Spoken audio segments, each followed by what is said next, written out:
एक बार की बात है, गौतम बुद्ध का आनंद नाम का एक प्रिय शिष्य था।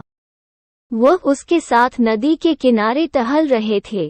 तभी उन्होंने देखा, एक युवा राजकुमारी शाही पालकी के पास खड़ी थी। वह चिंतित दिख रही थी। बुद्ध उसके पास गए। तब उन्हें पता चला, वह पास के राज्य से लौट रही है। ये यात्रा थका देने वाला था, इसलिए पालकी को धोने वाले सेवक थक गए थे। राजकुमारी को आगे ले जाने उनके बस से बाहर हो रहा था।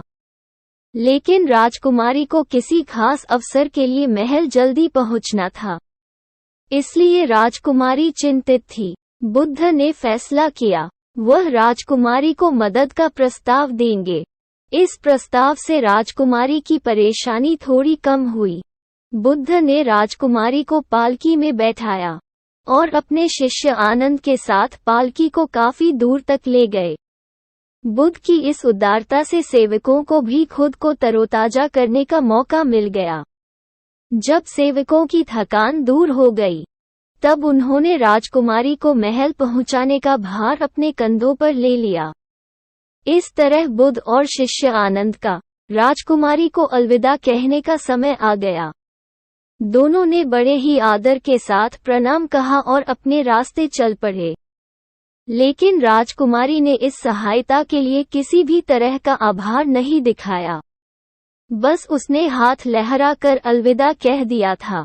आनंद राजकुमारी के इस बर्ताव से अंदर ही अंदर काफी नाराज था, लेकिन वह चुपचाप चल रहा था, इस उम्मीद में कि बुद्ध इस पर कोई प्रतिक्रिया देंगे।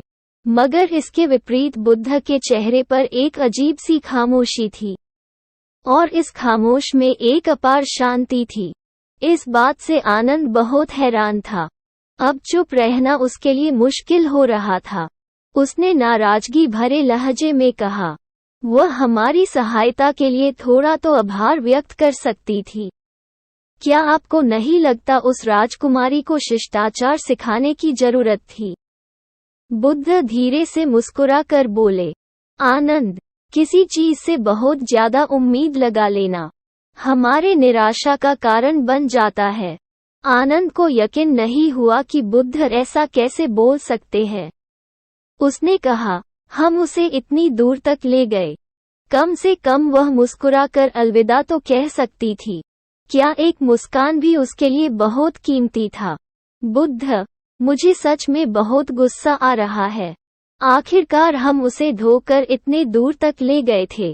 बुद्ध ने जवाब दिया, मेरे प्रिय आनंद, मैं उस पालकी को घंटों पहले नीचे रख चुका हूँ, लेकिन तुमने अभी भी उस बोझ को क्यों उठा रखा है?